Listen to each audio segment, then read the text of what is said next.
It seems there's a new poster boy for the right-wing Christian terrorist movement we hear about whenever jihadists kill someone, and the media want to assure us that Muslims fighting unbelievers has nothing at all to do with the Quran commanding Muslims to fight unbelievers. No, the real reason Muslims have committed more than 17,000 terrorist attacks in the past 10 years is that all religions have their violent radicals. And we can prove that all religions have their violent radicals by pointing to... Here's where it really helps to have a Christian terrorist to point to. The old poster boy, of course, was Oklahoma City bomber Timothy McVeigh, used in such contexts as, what's that? Muslims shouting Allahu Akbar flew a couple of planes into the World Trade Center, killing thousands of people? Well, don't blame Islam, after all. You wouldn't blame Christianity for the Oklahoma City bombing, would you? But that doesn't mean the whole Muslim religion should be indicted. That is my complaint. I mean, McVeigh probably was a Christian, and he bombed the Oklahoma federal building. But does that mean that a Christian church can't be built near there and Christianity is blamed? No, I don't like that broad brush. Ron Paul has a point there. We don't blame Christianity for the Oklahoma City bombing. Are we being inconsistent? No, Timothy McVeigh was an agnostic, not a Christian. He was raised as a Catholic, but he became an agnostic. He said that science was his religion. Now, since he didn't believe in the Bible, it would be kind of weird to blame the Bible for his actions. But we don't blame agnosticism either. Double standards? No, agnosticism had nothing to do with McVeigh's decision to blow up the Alfred P. Murrah building. There's no agnosticism handbook commanding agnostics to kill in the name of agnosticism. There's no international pattern of agnostics committing acts of terrorism while quoting the same agnostic scriptures, screaming Agnostu Akbar. If an agnostic's going to kill because of an ideology, he needs agnosticism plus something else. So Timothy McVeigh has never been a good example of the fabled right-wing Christian terrorist, just as he's never been a good example of the fabled right-wing leprechaun. But the world still needed someone to keep the all religions are equally likely to incite violence myth going, and McVeigh was typecast in a role he never intended to play. Things have changed, however. The 32-year-old sociopathic Ken doll, Anders Behring Breivik, does claim to be a Christian, and he even calls for a modern Christian crusade against political correctness, Marxism, and Islam. Surely, if anyone's going to take our attention off the more than 17,000 Islamic terrorist attacks we've seen over the past decade, it's this guy.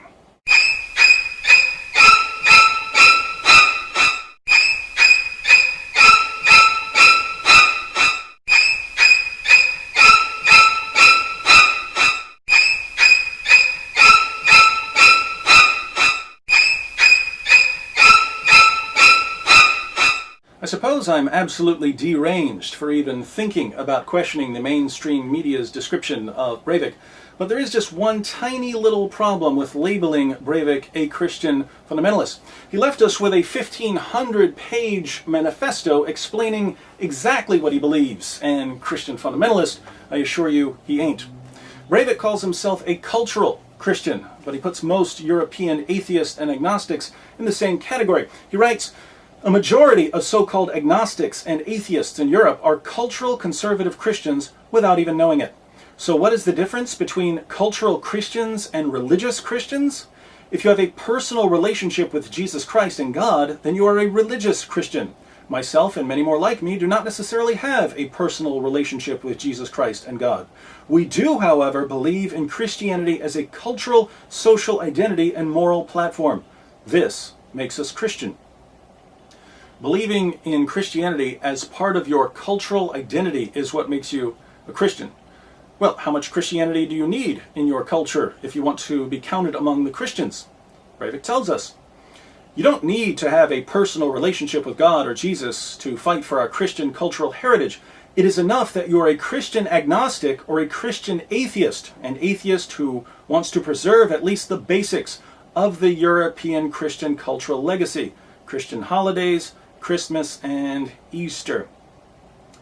Yes, if you like getting presents on December 25th, you qualify as a Christian, even if you don't believe in God, Jesus, or the Bible. According to Breivik, the cultural factors are more important than your personal relationship with God, Jesus, or the Holy Spirit. Interesting. I think Breivik may be the first Christian fundamentalist in history to suggest that celebrating holidays is more important than knowing God. What more do we know about the gunman, Nala? Well, we know that he is 32 years old, and we know that he lived with his mother. And apparently, according to some of the websites that he maintained, including a Facebook site, he had some pretty Christian fundamentalist views. Let's take a look at his Christian testimony. Regarding my personal relationship with God, I guess I'm not an excessively religious man. I am first and foremost a man of logic. However, I am a supporter of a monocultural Christian Europe. What? Preach on, Brother Breivik! Dying to hear more? I'm not going to pretend I'm a very religious person, as that would be a lie. I've always been very pragmatic and influenced by my secular surroundings and environment. In the past, I remember I used to think religion is a crutch for weak people. What is the point in believing in a higher power if you have confidence in yourself? Pathetic. Perhaps this is true for many cases. Religion is a crutch for many weak people, and many embrace religion for self-serving reasons as a source for drawing mental strength to feed their weak emotional state, for example, during illness, death, poverty, etc. Since I am not a hypocrite, I'll say directly that this is my agenda as well. So he admittedly embraced religion for the self-serving purpose of drawing mental strength. He goes on, if praying will act as an additional mental boost or soothing, it is the pragmatical thing to do. I guess I will find out. If there is a God, I will be allowed to enter heaven as all other martyrs for the church in the past. If there is a God. He's not even convinced that God exists, and he claims that he believes in Christianity simply because it provides a mental boost. It's religious Red Bull. This raises an obvious question. If Breivik is only looking for a mental boost, why choose Christianity? Any religion can serve as a crutch. Breivik's Norwegian. Why not believe in Odinism and the power of Thor's hammer? Well, he tells us, as a cultural Christian, I believe Christendom is essential for cultural reasons. After all, Christianity is the only cultural platform that can unite all Europeans, which will be needed in the coming period during the third expulsion of the Muslims. Odinism is significant for the Nordic countries, but it does not have the potency to unite us against such a devastating force as Islam, cultural Marxism, multiculturalism, and capitalist globalism. Christianity is Breivik's religion of choice because it has the best chance of uniting Europeans against Marxism and Islam. If he'd been born in India, Hinduism would have been the religion for him. But he's in Europe, so it's Christianity. It has since come to light that this person was a fundamental Christianist, fundamental Christianist, fundamental Christianist, fundamental Christianist. Now, as a Bible-thumping Christian fundamentalist, Breivik must want to establish a Christian theocracy, right? Not so fast. It is not required that you have a personal relationship with God or Jesus in order to fight for our Christian cultural heritage in the European way. In many ways, our modern societies and European secularism are a result of European Christendom and the Enlightenment. It is therefore essential to understand the difference between a Christian fundamentalist theocracy, everything we do not want, and a secular European society based on our Christian cultural heritage, what we do want. Breivik says he wants a secular society, not a Christian theocracy. Well, then what's the role of the church in Breivik's European secular utopia? The goal must obviously not be to create a new theocracy. Europe will still remain predominantly secular. However, the church's primary role will be to contribute to unity by offering cultural and spiritual opportunities. The church will once again be allowed to do what it was intended to do, to propagate and maintain cultural unity through predefined rituals and celebrations. The purpose of the Christian church, according to Breivik, is to maintain cultural unity through predefined rituals and celebrations, celebrations such as Christmas. Notice that the role of the church is to be defined by the government, not vice versa. Indeed, the church has to be reformed to bring it in line with Breivik's plan for Europe. The contemporary definition of the Christian worldview will be reformed to correlate with nationalistic doctrines, allowing the national pursuit of prosperity and allowing unlimited research and development relating to every aspect of technology and science. Technology and science? Surely as a Christian fundamentalist, Breivik wants the church to oversee scientific research. Not quite. As for the church and science, it is essential that science takes an undisputed precedence over biblical teachings. Europe has always been the cradle of science, and it must always continue to be that way. Well, does the church at least get to make some political decisions? The church and church leaders will not be allowed to influence non-cultural political matters in any way. This includes science, research and development, and all non-cultural areas which will benefit Europe in the future. Now, let's put all of this together. Breivik believes in a version of Christianity that doesn't even require belief in God, although belief in God may be helpful as a psychological stimulant. Any religion can serve as a crutch, of course, but Christianity is best in this case because lots of Europeans already celebrate Christmas. Thus, Christianity has the best chance of uniting Europeans against Muslims and commies. The main purpose of Christianity is to provide cultural unity through Easter egg hunts and Christmas carols about baby Jesus. But beyond that, science reigns supreme, and the church has no say in politics. So this is the much anticipated fundamentalist Christian terrorist, living proof that all religions are equally likely to incite violence.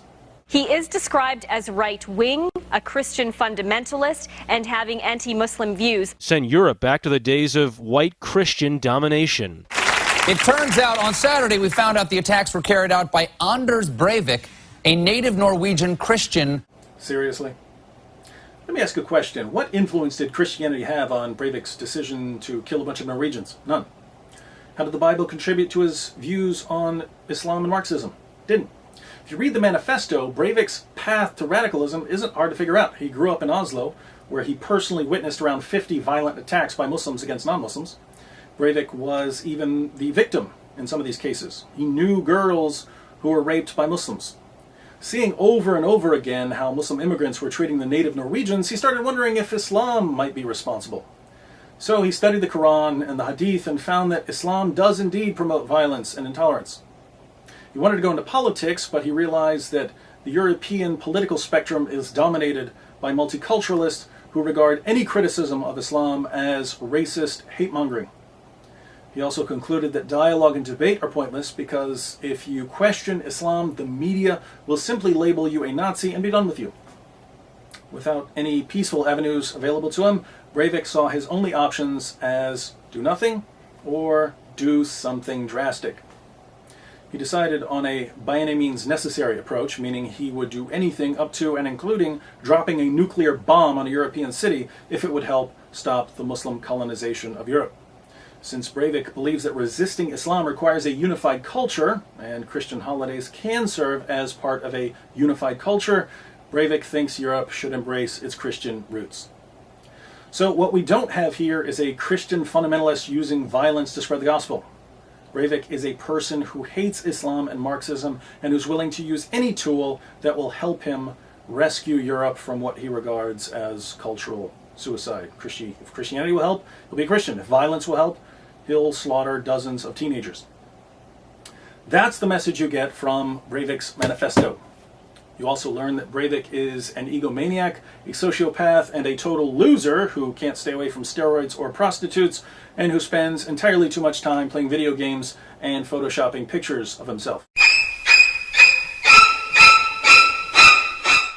But is he a Christian? Well, if we define Christian as someone who has a relationship with God through Jesus Christ, Breivik admits he's not a Christian. We could define Christian as someone who follows the teachings of Christianity, but Breivik doesn't qualify here either. The Bible commands Christians to love our neighbors, to love our enemies, to pray for those who persecute us, to be at peace with all men, to do everything in love, and to honor all people. If you're walking around shooting teenagers, I'd say it's pretty obvious you're not following the teachings of Christianity. In order to classify Breivik as a Christian, we'd have to define Christian as someone who's raised in a culture that's been influenced by Christianity and wants to see that culture continue. And this is the only kind of Christian Breivik claims to be. Now, obviously, it's extremely misleading to call this guy a Christian fundamentalist because the phrase Christian fundamentalist already carries a certain meaning. If you really want to apply the term Christian to Breivik, and many people do, but you want to be careful and accurate, many people don't, I'd suggest the phrase cultural Christian secularist. And if you'd like to add fundamentalist, cultural Christian secularist? Fair enough. So does the recent Norwegian terrorist attack by a lone fundamentalist cultural Christian secularist help balance out the more than 17,000 terrorist attacks committed by Muslims in the past 10 years? Not by a long shot. You could say it proves that not all terrorists are Muslims, but we already knew that. We all know there's the occasional Timothy McVeigh or Anders Breivik. The actual claim being made by critics of Islam is that since the Quran commands Muslims to fight unbelievers, and since jihad is a religious duty for Muslims, Islam is much more likely to lead to violence than any other religious system. And like it or not, a lone terrorist attack by a non-Muslim sociopath in the face of 17,000 terrorist attacks by Muslims does nothing to refute this claim.